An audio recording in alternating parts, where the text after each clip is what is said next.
So hi everyone, welcome to today's Chingu Roundtable. We're going to be discussing APIs and more specifically public APIs. We're going to define what they are and we're going to show how you use them in your applications. And then we're going to talk about some edge cases, some of the gotchas and some other things to think about that are pertinent to APIs.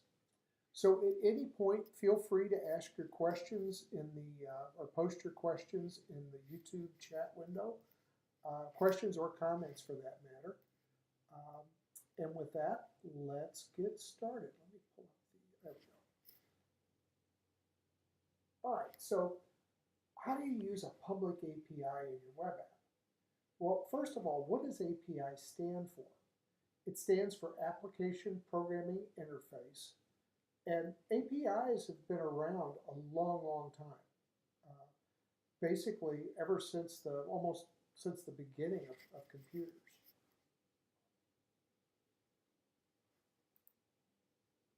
So an API is nothing more than standard client-server application programming protocols. As you know, as web developers, your web apps run in the browser, but they need to consume data from a server. You don't want to have all your data in every single browser instance that your application is running on. Well, basically, what you do is that the API is a very light layer that sits between your web application running on the server and the database that it's using and your web app on the front end.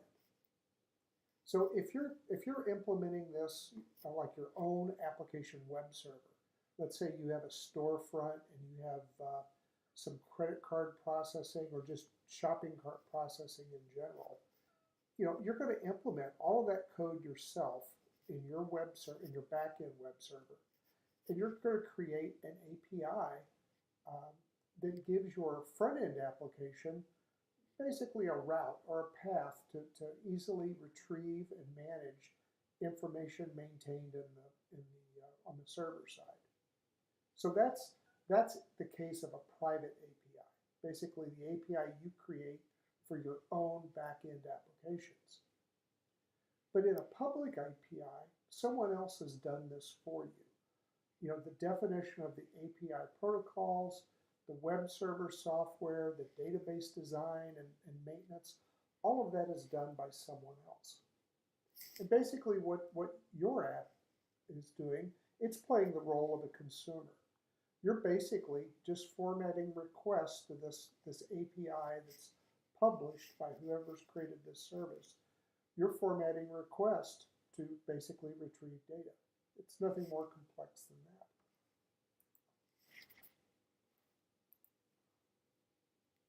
So today we're going to talk specifically about a REST API. And really what REST is a protocol where you define, pardon me, I shouldn't say you, where the creator of the public API has defined URLs that you will use with parameters potentially that you'll use to access and basically retrieve data from a backend. Now, if you were writing your own backend application server, you would use a variety of HTTP request parameters or request types. You'd use HTTP GET to retrieve data. You'd use POST to create new data, and you'd use HTTP patch, for example, to update existing data. But in a public API, typically, you're not allowed to modify any data. So the only routes that the maintainers of a public API have made available are through an HTTP GET request. That's pretty common. And again, all that's happening here is your client software is issuing an HTTP GET. It's using the endpoints and parameters defined by the implementer of the API to retrieve data. So these requests get sent through HTTP to a backend server. It processes those requests, and then it will have some code that may retrieve data from a database or a flat file or even a big JSON object, like an array of JavaScript objects. It could retrieve from any of those sources and then send that data back to you. So again, you'll find that REST is extremely common. We'll talk at the end of this session about GraphQL, which is another protocol for accessing an API. But for the duration of, or the bulk of this session, we'll be dealing in the REST API, which is the oldest, or among the oldest, and the most common that you'll find in use. So, enough slides. That kind of sets the stage for, what is a public API, what are the components, and a little bit about how you use them. But let's show some specifics. So in just a second, we're going to go into Visual Studio Code, and we have a demo application that's written using SvelteKit, Tailwind CSS, and the native JavaScript Fetch API. And what this app is going to do is it's going to use REST to access word definitions from a public API called Free Dictionary API. In fact,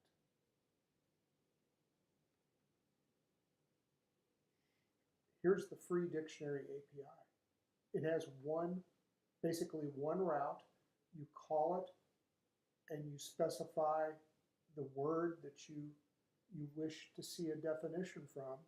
And then the API will return essentially a JSON structure containing the definition for that particular word.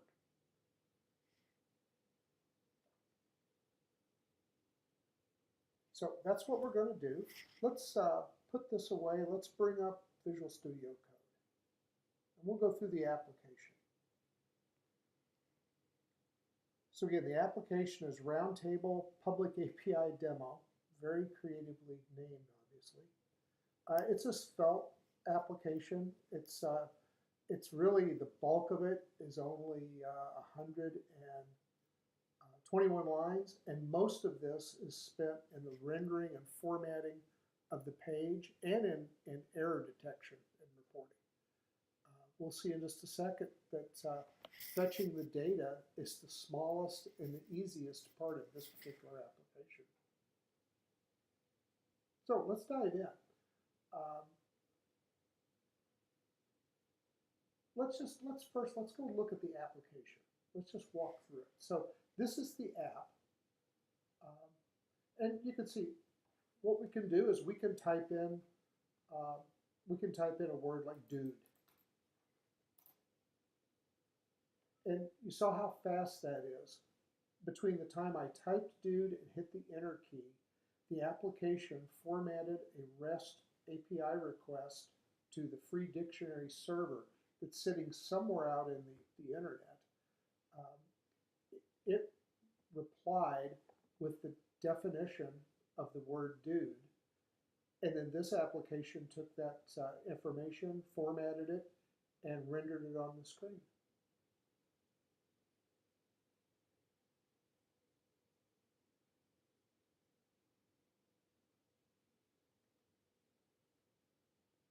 So nothing more complicated than that. It's a pretty simple application. So if we go back to the code, what we're doing is we have a form. I shouldn't say, we do not have a form. We have an input field where the end user can type in the search word. Whenever they press a key, it invokes, the front end invokes this JavaScript function called capture keystroke. And what capture keystroke does, it's really just looking for the enter key. So that when someone's done typing the word they want the definition for, they hit enter, that'll get intercepted, and then we start the search operation. So the first thing the search operation does is it validates the search word. And our basic rule is we want to make sure that the the word that the user entered, that's this search for variable, we want to make sure that it's valid, that it's not null, it's not undefined, and it's not blank. If it is, then we're going to issue an error message. And in fact, let's try that out. Let's do that, see what happens.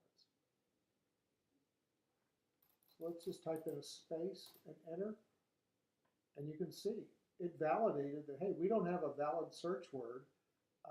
Please enter in a single word. Similarly, I could type in a space word and hit the enter key, and we get the same error because we entered 2 words, not 1 word. And so now the happy path, if you will, I can type in word, and then I'll get the definition of word, of the word word.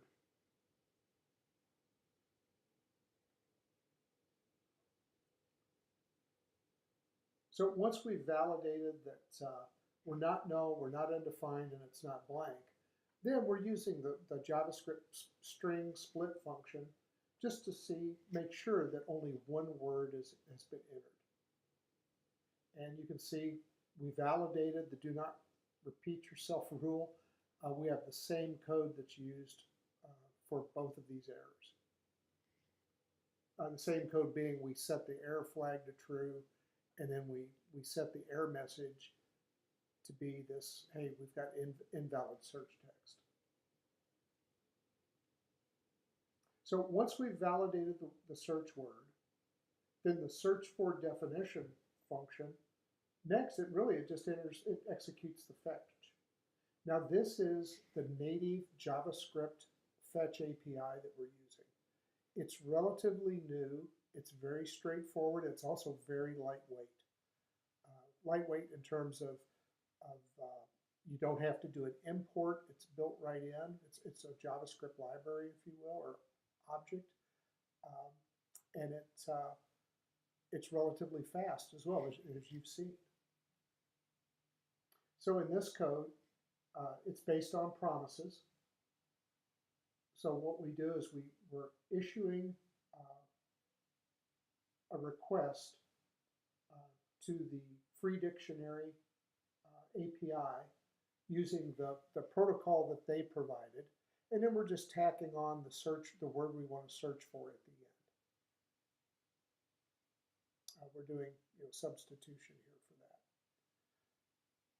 So then, once we get a response back, we're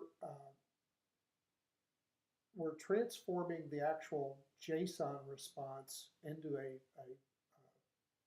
an array of JavaScript objects and placing it in the variable called word definition. And then we're checking very early here to see, hey, was the word even found? An HTTP 404 error basically says not found. That's something that's returned by the server. This is something that's documented in the free dictionary API as well, that a 404 is not found. And like we've seen in that earlier section of the code, if we have an error, we're basically turning on the isError flag and creating the error message that's going to be displayed on the screen. So let's take a look at that. Let's go back to the application now. Let's put in a word that we know is not going to be found, and we'll see what that code produces. Oh, okay. So we put in a nonsense word. It was not found by free dictionary as being a valid word, so it returned a 404. So what's this business of, we're setting our error message to be word definition.message. Well, this is where you really have to know, to use an API effectively, you have to really know the format and what data is coming back from the API itself. Sorry, I have a dog that's ready to bark.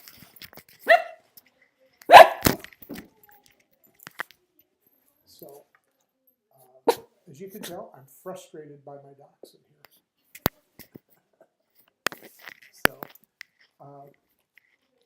So where did word definition.message, what's in there? All right, let's look at the JavaScript browser console.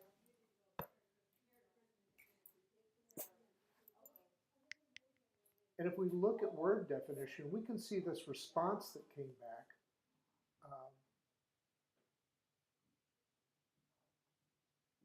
It came back as a 404 right here.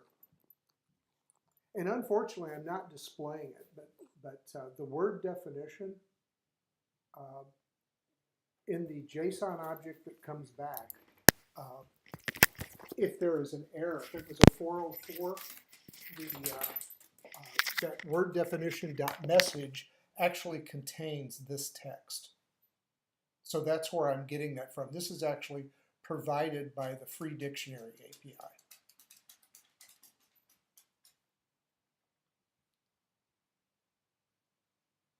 And that's really it. That's all that happens. If there is an error, like a network error, we'll get a different message out, which is going to be this one. That basically, this is a generic error message that some error occurred trying to use the API. The only thing unique about this message versus the others are we're tacking on the error object that we get from back through the API. So I want to look at the chat real quick. Again, if you have any questions, feel free to enter it into the chat. Now, if you're a member of Chingu and you're in Voyage 42, you may be asking or thinking, why is this important that we hear this today? Well, in Voyage 42, all Tier 1 Chingus are going to be given the same project. We'll provide the specifications and the requirements for that project. And basically, part of that project is you're going to have to use an API. It won't be Free Dictionary, but you'll have to use an API to obtain the data that needs to be placed on the screen. So you'll learn more about that when the voyage starts. We'll provide all the details. So now if we go down, we saw on the screen, if we put in a real word, let's put in dude again, because it's a fairly short definition. So where are we getting this data? What is this? Where's this coming from? Well, if you look at the browser console, if we expand this out, you can see this word definition. This is coming from the API. And so for the word dude, it's returning basically all the meanings for nouns, verbs, and interjection varieties of the word dude. And basically, so it's returning essentially an array of definitions. So our code, and again, this is spelt, our code is just looping through these different parts of this JSON that gets returned, and we're extracting out the definitions and formatting them on the screen. So if you're using, React or some other type of front-end framework, I'm sure it'll be very similar. The technique you'll use will be similar to this. So that's it. As you can see, using an API doesn't have to be really complicated. It's pretty straightforward. And if you are just getting started in web development, I would suggest that you pick an API like the Free Dictionary API and write some code to play with it.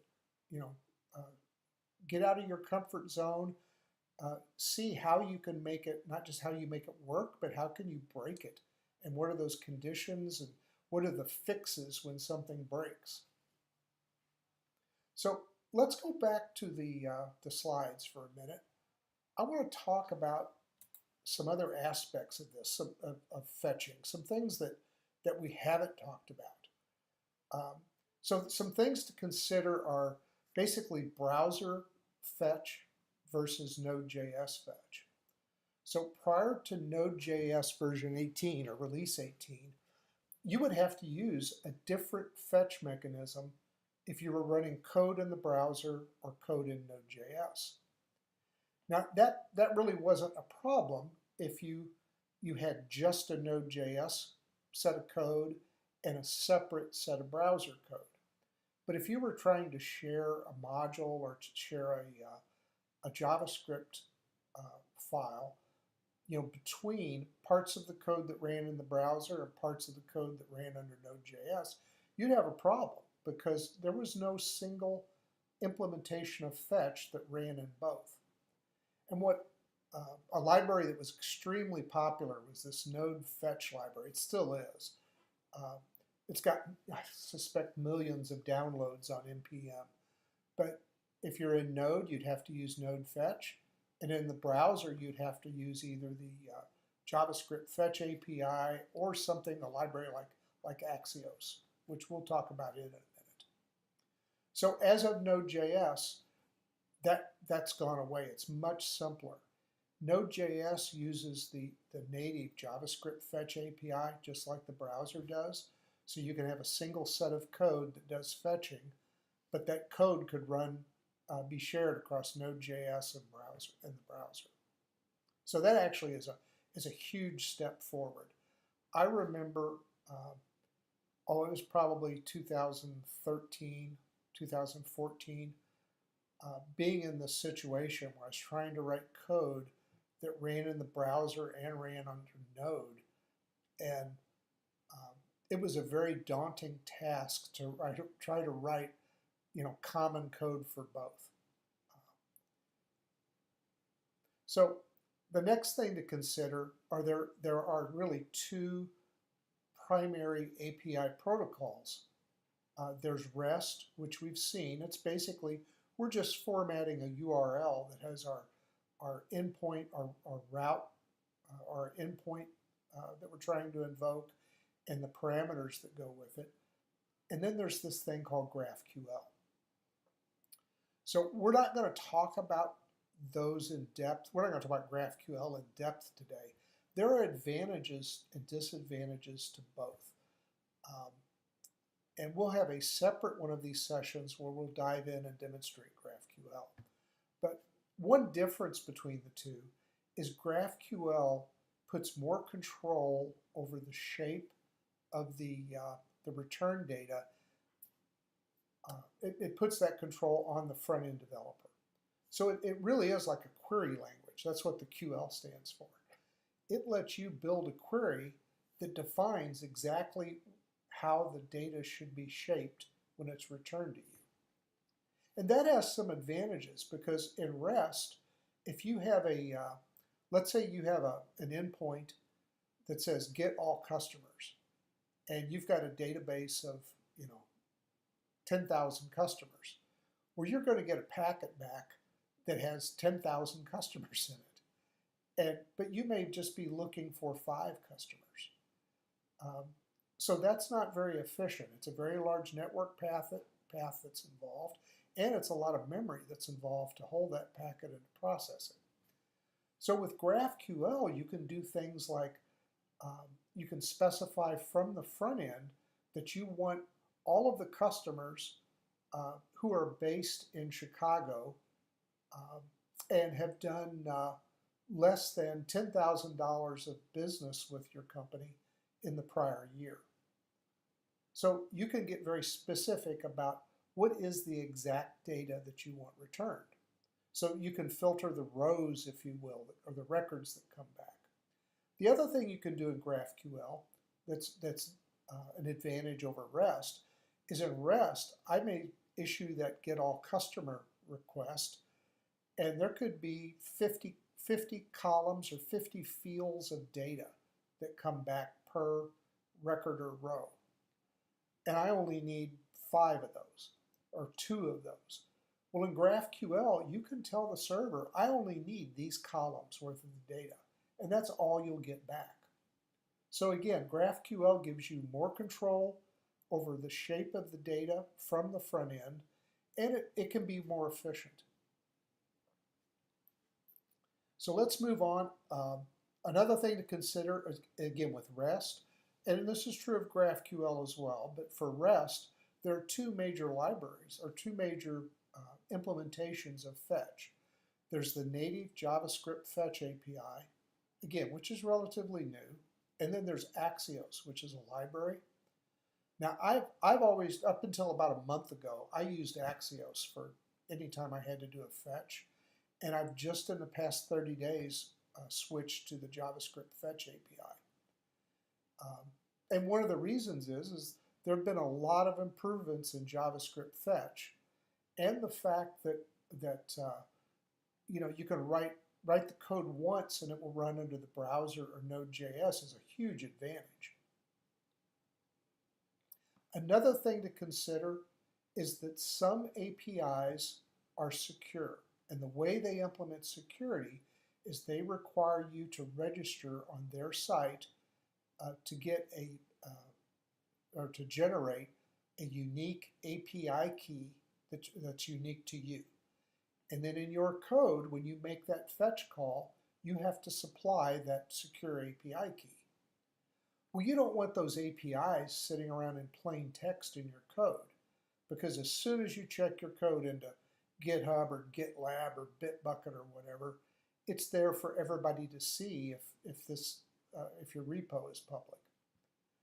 So what you want to do is be very careful about the security of your API keys, and you should really be placing them in config files that are not uploaded to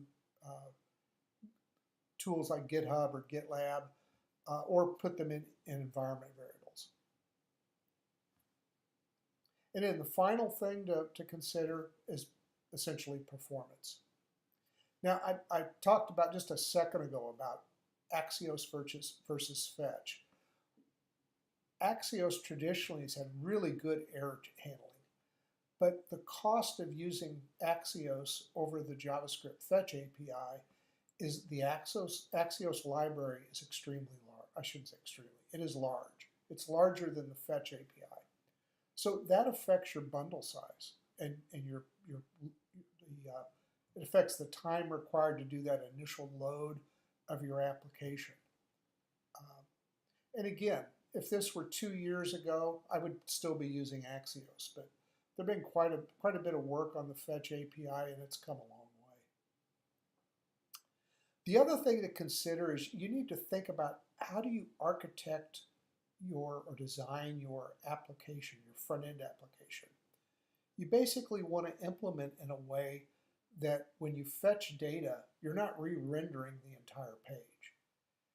In many cases, when you're retrieving data, you just want to update a section of the screen that holds that data that you've retrieved. You know, it could be you're retrieving photos through a photo service, or you're retrieving word definitions from Free Dictionary. All you want to do is update the section of the screen that holds that data that you've retrieved. You don't want to re-render the entire screen, and gets more important the more data you have on your screen. And especially if you have something like a dashboard where you have sections of the screen that may be retrieving data from different APIs or different data sources. You don't want to have to refresh all of that data just because the end user wanted to update one section of the screen.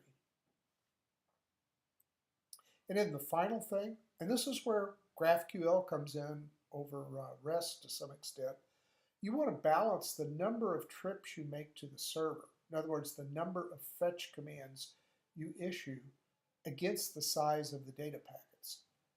So obviously your biggest constraint, or your longest path time, is going to be the time required to process the fetch and retrieve the data. That's all network time, as opposed to local time. So that's something to think about. Now, for most applications, it's probably not a big deal, but it is something to consider. The other area where this balancing of trips against the size of the packet comes into play, specifically for REST, is in the design of your REST API. If you are designing your own API, you want to make sure that if you want to understand your use cases, you want to upfront understand that there may be times when you want to retrieve specific sets of data, so you want to have specific endpoints implemented through the API that you build to retrieve just that little subset of data, versus like this example we had earlier of retrieving all customers, and there's 10,000 customers. So your REST APIs can get a little complex the more you do that. Again, that's another reason for GraphQL, because GraphQL is more generic. It solves that problem in a generic fashion, I should say.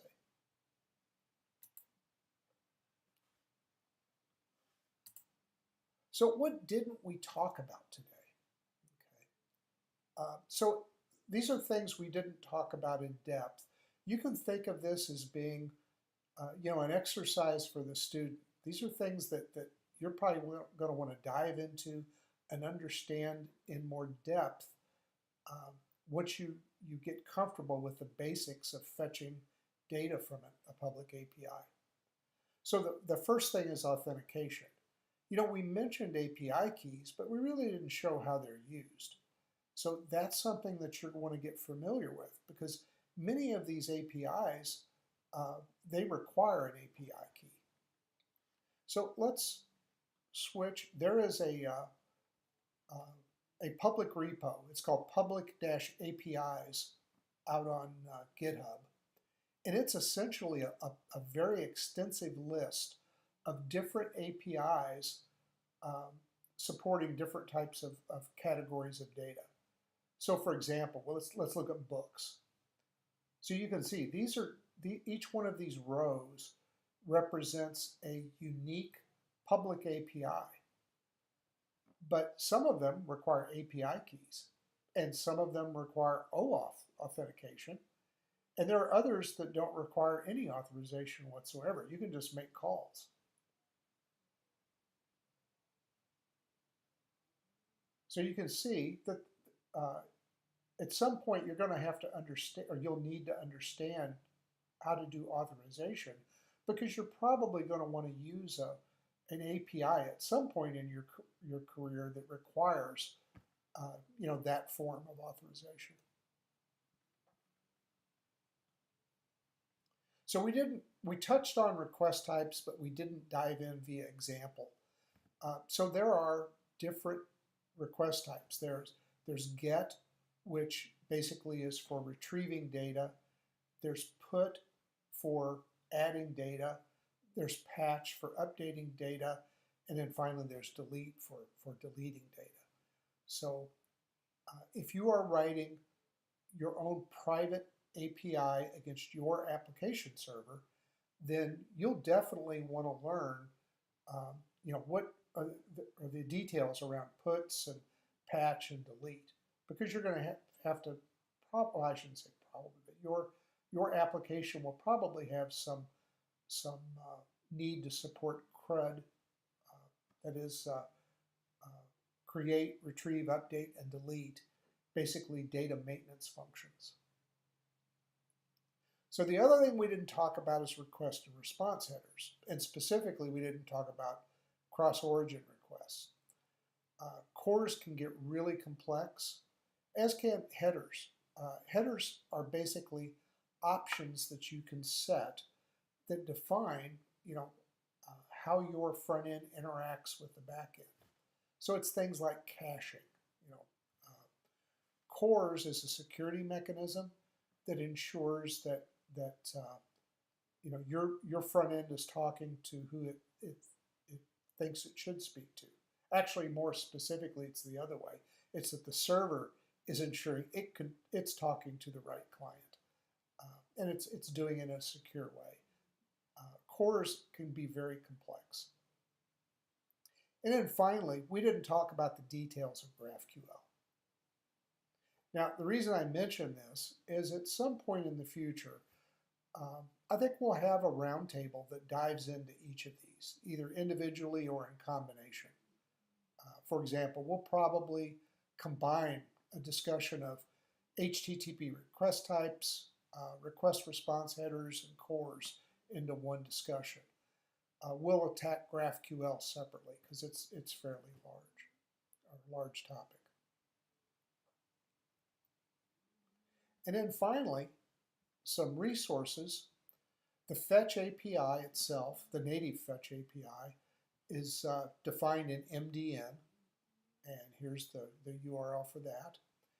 And then again, there's this list I showed of extensive list of what are public APIs.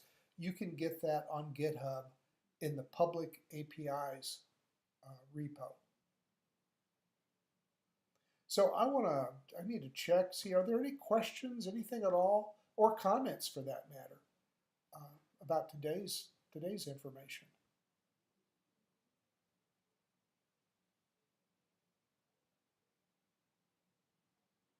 So it doesn't look like there are.